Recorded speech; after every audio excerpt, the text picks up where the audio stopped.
வணக்கம் நண்பர்களே, கோர்சஸ் இன் தமிழ் யூடியூப் சேனலுக்கு மீண்டும் உங்களை வரவேற்கிறோம். நம்ம போன வீடியோல மார்க்கெட்டிங் ரீசர்ச் ப்ராசஸ் பத்தி டீடைலா தெரிஞ்சுக்கிட்டோம். இப்போ இந்த லெசன் 7ல ஒரு பிசினஸ்க்கு ரொம்பவே முக்கியமான சேல்ஸ் ஃபோர்காஸ்டிங் பத்தி தான் பார்க்க போறோம். எதிர்காலத்துல எவ்வளவு சேல்ஸ் ஆகும்னு எப்படி கணிப்பாங்க, அது ஒரு கம்பெனிக்கு எப்படி உதவும்னு தெரிஞ்சுக்க ஆர்வமா இருக்கீங்களா? வாங்க நேரத்தை வீணாக்காம லெசன் 7க்குள்ள போலாம். 7.1 Introduction. சேல்ஸ் ஃபோர்காஸ்டிங்கிறது எதிர்காலத்துல எவ்வளவு சேல்ஸ் ஆகும்னு கணிக்கிற ஒரு ப்ராசஸ் தான். துல்லியமான சேல்ஸ் ஃபோர்காஸ்ட்ஸ் ஒரு கம்பெனிக்கு நல்ல பிசினஸ் டிசிஷன்ஸ் எடுக்கவும், குறுகிய கால மற்றும் நீண்ட கால பெர்ஃபார்மன்ஸை கணிக்கவும் உதவும். கம்பெனிஸ் அவங்களோட ஃபோர்காஸ்ட்ஸை பழைய sales data, industry wide comparisons மற்றும் எகனாமிக் ட்ரெண்ட்ஸை வச்சு உருவாக்கலாம். எந்த ஒரு ஃபோர்காஸ்டும் ஒரு குறிப்பிட்ட எதிர்காலத்துல ஒரு குறிப்பிட்ட துறையில என்ன நடக்கும்னு காட்டும் ஒரு இண்டிகேட்டர்னு சொல்லலாம். அதனால சேல்ஸ் ஃபோர்காஸ்ட்னா ஒரு குறிப்பிட்ட ப்ராடக்ட் ஒரு குறிப்பிட்ட எதிர்காலத்துல ஒரு குறிப்பிட்ட மார்க்கெட்ல ஒரு குறிப்பிட்ட விலையில எவ்வளவு விற்கப்படும் காட்டுறது. ஒரு ஃபர்மோட மேனேஜ்மெண்ட் அது ஃபோர்காஸ்டிங் காலகட்டத்துல எவ்வளவு மார்க்கெட் ஷேரை பிடிக்க முடியும்னு கணிக்கணும். அதாவது சேல்ஸ் ஃபோர்காஸ்டிங்கிறது எதிர்காலத்துல ஒரு ஃபர்மோட சேல்ஸ் பொட்டென்ஷியல் பத்தின ஒரு கணிப்பு. எல்லா திட்டங்களும் இந்த சேல்ஸ் ஃபோர்காஸ்டை அடிப்படையா வச்சுதான் இருக்கும். இந்த ஃபோர்காஸ்ட் தான் மேனேஜ்மெண்ட்டுக்கு எவ்வளவு வருமானம் வரும், எவ்வளவு உற்பத்தி செய்யணும், அப்புறம் எவ்வளவு மெஷின் மற்றும் மணி தேவைப்படும்னு முடிவு செய்ய உதவும். அதனால சேல்ஸ் ஃபோர்காஸ்டிங்கை எதிர்கால சேல்ஸோட வகை, அளவு மற்றும் தரத்தின் கணிப்புன்னு வரையறுக்கலாம். சேல்ஸ் டிபார்ட்மெண்டோட கோல் இந்த ஃபோர்காஸ்டோட அடிப்படையில தான் முடிவு செய்யப்படும். இந்த ஃபோர்காஸ்ட் தான் ஒரு கம்பெனியோட எதிர்கால டெவலப்மெண்ட்டை திட்டமிடவும் உதவும். சேல்ஸ் ஃபோர்காஸ்ட் தான் ப்ரொடக்ஷன் டார்கெட்ஸ்க்கு ஒரு அடிப்படையா இருக்கு. இதுக்கு மேல பார்த்ததிலிருந்து அதோட முக்கியத்துவத்தை பார்க்கும்போது சேல்ஸ் ஃபோர்காஸ்ட் துல்லியமா, எளிமையா, புரிஞ்சிக்க ஈஸியா அப்புறம் சிக்கனமா இருக்கணுங்கிறது அவசியம். 7.2 Importance of sales forecasting. Sales forecasting ஒரு மேனுஃபேக்சரிங் கன்சர்னுக்கு ரொம்பவே முக்கியமான ஒரு வேலை. இது கீழ்க்கண்ட வழிகள்ல ரொம்ப உதவியா இருக்கும். 1. இது எக்விப்மெண்ட், கேபிட்டல், மேன்பவர், ஸ்பேஸ் போன்ற வசதிகளோட கிடைக்கிறத வச்சு ப்ரொடக்ஷன் வால்யூம்ஸை தீர்மானிக்க உதவும். 2. இது sales budget, production budget, natural budget போன்றவற்றுக்கு அடிப்படையா இருக்கும். 3. இது பிளான்ட் எக்ஸ்பான்ஷன் மற்றும் ப்ரொடக்ஷன் மிக்ஸ்ல மாற்றங்கள் செய்யலாமா அல்லது மற்ற ப்ராடக்ட்ஸ் உற்பத்தி செய்ய ரிசோர்ஸஸை மாத்தலாமான்னு முடிவு எடுக்க உதவும். 4. இது பாலிசிஸை முடிவு செய்ய உதவும். 5. இது அட்வர்டைசிங் போன்ற விஷயங்களின் அளவை முடிவு செய்ய உதவும். 6. சேல்ஸ் போன்ற வசதி சேல்ஸ் டிபார்ட்மெண்டோட ஒரு கமிட்மெண்ட், அதை குறிப்பிட்ட காலகட்டத்தில் அடையணும். 7. சேல்ஸ் ஃபோர்காஸ்ட் ப்ரொடக்ஷன் மற்றும் பர்ச்சேசிங் ஷெட்யூல்ஸை தயார் செய்ய உதவும். 8. துல்லியமான சேல்ஸ் ஃபோர்காஸ்டிங் முடிவெடுப்பதற்கு ஒரு ரொம்ப நல்ல உதவி. 9. இது மார்க்கெட்டிங், ப்ரொடக்ஷன் மற்றும் மற்ற பிசினஸ் ஆக்டிவிட்டீஸை இந்த டார்கெட்ஸை அடைய வழிகாட்டும். இந்த பகுதி உங்களுக்கு புரிஞ்சுதா நண்பர்களே? சேல்ஸ் ஃபோர்காஸ்டிங்னா என்ன, அதோட முக்கியத்துவம் என்னன்னு இப்போ உங்களுக்கு நல்லா தெரிஞ்சிருக்கும்னு நினைக்கிறேன். 7.3 Factors considered for sales forecasting. Sales forecasting பண்ணும்போது சில முக்கியமான விஷயங்களை கவனிக்கணும். அது என்னென்னு பார்ப்போம்.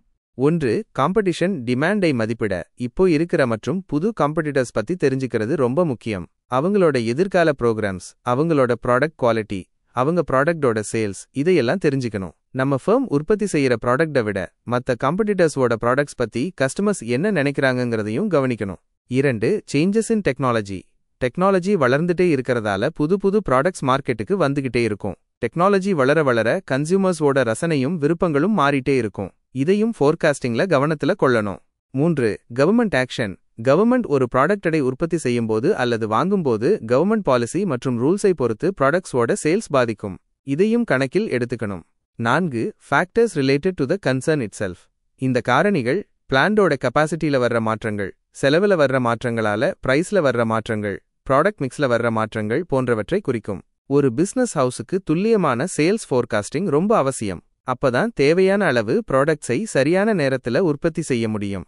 மேலும் ரா மெட்டீரியல்ஸ், எக்விப்மெண்ட், லேபர் போன்றவற்றுக்கு முன்கூட்டியே ஏற்பாடு செய்ய முடியும். பல ஃபர்ம்ஸ் ஆர்டர் அடிப்படையில உற்பத்தி செய்வாங்க.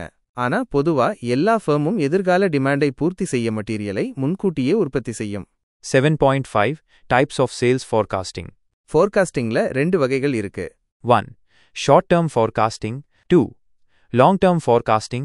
1. Short term forecasting. இந்த வகை ஃபோர்காஸ்டிங் 3 மாசம், 6 மாசம் அல்லது 1 வருஷம் வரையிலான காலத்தை கவர் பண்ணும். பொதுவா 1 வருஷம்ங்கிறது தான் நிறைய பேர் விரும்புறது. இந்த காலகட்டம் பிசினஸோட தன்மையை பொறுத்தது. ஒருவேளை டிமாண்ட் மாசத்துக்கு மாசம் மாறிட்டே இருந்தா குறுகிய காலத்துக்கு மட்டும்தான் ஃபோர்காஸ்டிங் செய்ய முடியும். Purpose of short term forecasting. Over production மற்றும் ரா மெட்டீரியல், மெஷின்ஸ் போன்றவை பற்றாக்குறை ஏற்படுவதை தவிர்க்க பொருத்தமான ப்ரொடக்ஷன் பாலிசியை உருவாக்க உதவும். ரா மெட்டீரியல்ஸ், மெஷினரி போன்றவற்றின் செலவை குறைக்க உதவும். இன்வென்ட்ரியை நல்லா கட்டுப்படுத்த உதவும். சேல்ஸ் டார்கெட்ஸை நிர்ணயிக்க உதவும். சரியான கண்ட்ரோல்ஸை வச்சுக்க உதவும். டிமாண்டை பூர்த்தி செய்ய நிதித் தேவைகளை முன்கூட்டியே ஏற்பாடு செய்ய உதவும். 2. Long term forecasting. இந்த ஃபோர்காஸ்டிங் 5, 10 அல்லது 20 வருஷங்கள் வரையிலான காலத்தை கவர் பண்ணும். இங்கேயும் காலகட்டம் பிசினஸோட தன்மையை பொறுத்தது தான். ஆனா 12 வருஷங்களுக்கு மேல எதிர்காலம் நிச்சயமற்றதுன்னு எடுத்துக்கப்படுது. ஆனாலும் ship building, petroleum refinery, paper making industries மாதிரி பல இண்டஸ்ட்ரீஸ்ல லாங் டேர்ம் ஃபோர்காஸ்டிங் தேவைப்படும். ஏன்னா அங்க ஈக்விப்மெண்டோட மொத்த முதலீட்டு செலவு ரொம்பவே அதிகம். Purpose of long term forecasting. டிமாண்டை பூர்த்தி செய்ய புது ப்ரொடக்ஷன் யூனிட்டை திட்டமிட அல்லது இருக்கிற யூனிட்டை விரிவாக்க உதவும். நீண்டகால நிதித் தேவைகளை திட்டமிட உதவும். பர்சனலுக்கு பயிற்சி அளிப்பதன் மூலம் எதிர்கால மேன் பவர் ரிக்வயர்மெண்டை பூர்த்தி செய்ய முடியும். இந்த பகுதி உங்களுக்கு புரிஞ்சுதா நண்பர்களே? சேல்ஸ் ஃபோர்காஸ்டிங் செய்யும்போது என்னென்ன விஷயங்களை கவனிக்கணும், அப்புறம் ஷார்ட் டேர்ம் மற்றும் லாங் டேர்ம் ஃபோர்காஸ்டிங் பத்தி தெளிவா தெரிஞ்சிருப்பீங்கன்னு நம்புறேன். 7.6 Sales Forecasting Techniques and Procedures. Sales forecasting செய்ய ஒவ்வொரு கம்பெனிக்கும் ஒவ்வொரு விதமான வழிமுறைகள் இருக்கும். நிறைய மெத்தட்ஸ் இருக்கு. ஒரு கம்பெனி ப்ராடக்ட்ஸை தயாரிக்கலாம் அல்லது விநியோகிக்கலாம். சேல்ஸ் ஃபோர்காஸ்டிங்குக்கு பயன்படுத்தப்படுற முக்கியமான மெத்தட்ஸை இங்க பார்க்கலாம். 1. Jury of executive opinion. இது ரொம்ப பழமையான மெத்தட். அனுபவம் வாய்ந்த எக்ஸிகியூட்டிவ்ஸ், அதிகாரிகள் சேர்ந்து அவங்களோட அனுபவம், மார்க்கெட் அறிவு இதையெல்லாம் வச்சு எவ்வளவு சேல்ஸ் ஆகும்னு கணிப்பாங்க. இதுல எல்லாரோட கருத்துக்களையும் கேட்டு ஒரு சராசரி கணக்கை எடுப்பாங்க. நன்மைகள்: எளிமையானது, வேகமானது, செலவு குறைவு. குறைபாடுகள்: உண்மையான டேட்டாவை அடிப்படையா கொண்டது இல்லை, யூகத்தின் அடிப்படையில இருக்கும். 2. Sales force opinion. இந்த மெத்தட்ல சேல்ஸ்மேன் அல்லது டீலர்ஸ், இடைத்தரகர்கள் அவங்க பொறுப்புல இருக்கிற பகுதியில எவ்வளவு சேல்ஸ் ஆகும்னு மதிப்பிடுவாங்க. சேல்ஸ்மேன் தான் கஸ்டமர்ஸ் கூட நேரடியா பழகுவாங்க. அதனால அவங்களுக்கு டிமாண்ட பத்தி நல்லா தெரியும். எல்லா சேல்ஸ்மேனோட கணிப்புகளையும் ஒன்னா சேர்த்து ஒரு பெரிய சேல்ஸ் ஃபோர்காஸ்டை உருவாக்குவாங்க. நன்மைகள்: அனுபவம் வாய்ந்தவங்க கருத்துக்கள் கிடைக்கும், சேல்ஸ்மேனுக்கு இலக்கை அடைய பொறுப்பு வரும். குறைபாடுகள்: சேல்ஸ்மேனோட தனிப்பட்ட எண்ணங்கள், அதிக நம்பிக்கை அல்லது பயம் கணிப்பை பாதிக்கலாம். 3. Test marketing result. இந்த மெத்தட்ல புது ப்ராடக்ட்ஸை முதல்ல ஒரு சின்ன பகுதியில அறிமுகப்படுத்தி அதோட சேல்ஸ் எப்படி இருக்குன்னு பாப்பாங்க. அந்த ரிசல்ட்டை வச்சு மொத்த மார்க்கெட்டுக்கும் எவ்வளவு சேல்ஸ் ஆகும்னு கணிப்பாங்க. நன்மைகள்: உண்மையான ரிசல்ட்டை அடிப்படையா கொண்டதுனால நம்பகமானது, புது ப்ராடக்ட்ஸுக்கு நல்லது. குறைபாடுகள்: செலவு அதிகம், நேரம் பிடிக்கும். எல்லா மார்க்கெட்டும் ஒரே மாதிரி இருக்காது. 4. Consumers buying plan. இந்த மெத்தட்ல கஸ்டமர்ஸ் கிட்டேயே அவங்க என்ன வாங்க போறாங்கன்னு கேட்டு தெரிஞ்சுப்பாங்க. இது கஸ்டமர்ஸ் குறைவா இருக்கிற விலை அதிகமான ப்ராடக்ட்ஸ், உதாரணமா இண்டஸ்ட்ரியல் குட்ஸ் விக்கிற பிசினஸஸ்க்கு நல்லது. நன்மைகள்: நேரடியாக கஸ்டமர் கிட்ட இருந்து தகவல் கிடைக்கும். குறைபாடுகள்: கஸ்டமர்களோட எண்ணங்கள் மாறலாம், நிறைய கஸ்டமர்ஸ் இருக்கும்போது இதை செய்ய முடியாது, செலவு அதிகம்.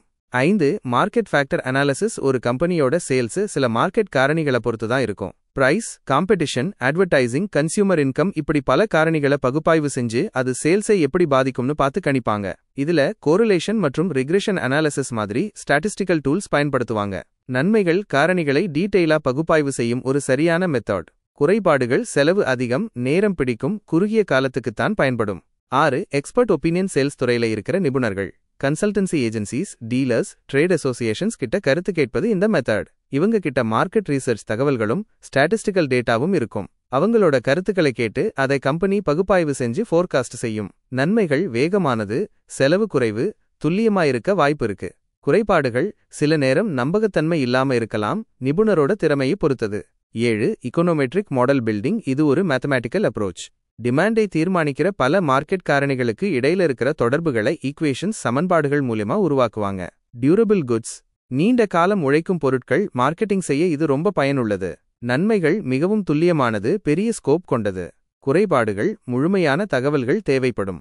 8. Past sales historical method. இந்த மெத்தட்ல கடந்த கால சேல்ஸ் டேட்டாவை அடிப்படையா வச்சு எதிர்கால சேல்ஸை கணிப்பாங்க. போன வருஷ சேல்ஸ் கூட ஒரு குறிப்பிட்ட பெர்சன்டேஜை கூட்டியோ குறைச்சோ அடுத்த வருட சேல்ஸை கணிப்பாங்க. புது இண்டஸ்ட்ரீஸ்க்கும் புது ப்ராடக்ட்ஸ்க்கும் இது அவ்வளவா பொருந்தாது. Simple sales percentage. கடந்த வருட சேல்ஸை வச்சு ஒரு குறிப்பிட்ட பெர்சன்டேஜை கூட்டி அடுத்த வருட சேல்ஸை கணக்கிடுவது. Time series analysis. கடந்த கால டேட்டாவை ஆய்வு செஞ்சு நீண்ட கால ட்ரெண்ட்ஸ், சுழற்சி மாற்றங்கள், சீசனல் மாற்றங்கள், அப்புறம் ஒழுங்கற்ற ஏற்ற இறக்கங்கள் இதையெல்லாம் கண்டுபிடிச்சு சேல்ஸை கணிப்பது. நன்மைகள்: யூகங்கள் இருக்காது, எளிமையானது, செலவு குறைவு. குறைபாடுகள்: மார்க்கெட்டோட மாற்றங்களை டைனாமிக் நேச்சர் கவனத்துல எடுத்துக்காது. 9. ஸ்டாட்டிஸ்டிக்கல் மெத்தட்ஸ் தான் சேல்ஸ் ஃபோர்காஸ்டிங்கின் சிறந்த டெக்னிக்ஸாக கருதப்படுது. ஏன்னா இதுங்களோட நம்பகத்தன்மை அதிகம். இதுல trend method, graphical method, time series method, free hand, semi average, moving average, least square, correlation method, அப்புறம் ரிக்ரெஷன் மெத்தட் எல்லாம் அடங்கும். சேல்ஸ் ஃபோர்காஸ்டிங்கிறது எதிர்கால சேல்ஸை கணிக்கிற ஒரு ப்ராசஸ் தான். துல்லியமான சேல்ஸ் ஃபோர்காஸ்ட்ஸ் ஒரு கம்பெனிக்கு சரியான பிசினஸ் டிசிஷன்ஸ் எடுக்கவும், குறுகிய கால மற்றும் நீண்ட கால பெர்ஃபார்மன்ஸை கணிக்கவும் உதவும். கம்பெனிஸ் அவங்களோட ஃபோர்காஸ்ட்ஸை கடந்த கால sales data, industry wide comparisons மற்றும் எகனாமிக் ட்ரெண்ட்ஸை அடிப்படையாக கொண்டு உருவாக்குவாங்க. எந்த ஒரு ஃபோர்காஸ்டும் ஒரு குறிப்பிட்ட எதிர்காலத்துல ஒரு குறிப்பிட்ட துறையில என்ன நடக்கும்னு காட்டுற ஒரு இண்டிகேட்டர் தான். அதனால சேல்ஸ் ஃபோர்காஸ்ட்னா ஒரு குறிப்பிட்ட ப்ராடக்ட் ஒரு குறிப்பிட்ட எதிர்காலத்துல ஒரு குறிப்பிட்ட மார்க்கெட்ல ஒரு குறிப்பிட்ட விலையில எவ்வளவு விற்கப்படும் காட்டுது. இந்த பாடத்துல சேல்ஸ் ஃபோர்காஸ்டிங்கோட முக்கியத்துவம் மற்றும் வகைகளும் விளக்கப்பட்டுள்ளன. அவ்வளவுதான் நண்பர்களே. மார்க்கெட்டிங் மேனேஜ்மெண்டோட லெசன் 7 சேல்ஸ் ஃபோர்காஸ்டிங் இங்க நிறைவுக்கு வருது. இந்த பாடம் உங்களுக்கு சேல்ஸ் ஃபோர்காஸ்டிங்னா என்ன, அதுக்கு என்னென்ன வழிமுறைகள் இருக்கு, அதோட முக்கியத்துவம் பத்தின தெளிவான புரிதலை கொடுத்திருக்குன்னு நான் ரொம்பவே நம்புறேன். இந்த வீடியோ உங்களுக்கு பயனுள்ளதா இருந்தா மறக்காம ஒரு லைக் போடுங்க, உங்க நண்பர்களோட ஷேர் பண்ணுங்க. நம்ம கோர்சஸ் இன் தமிழ் சேனலுக்கு இன்னும் சப்ஸ்கிரைப் பண்ணலைனா இப்போவே பண்ணிடுங்க. அடுத்ததா லெசன் 8ல பையர் பிஹேவியர் பத்தி பார்க்க போறோம். அதுவும் ரொம்பவே சுவாரஸ்யமா இருக்கும். அடுத்த வீடியோவில் சந்திப்போம். நன்றி. உங்க கோர்சஸ் இன் தமிழ்.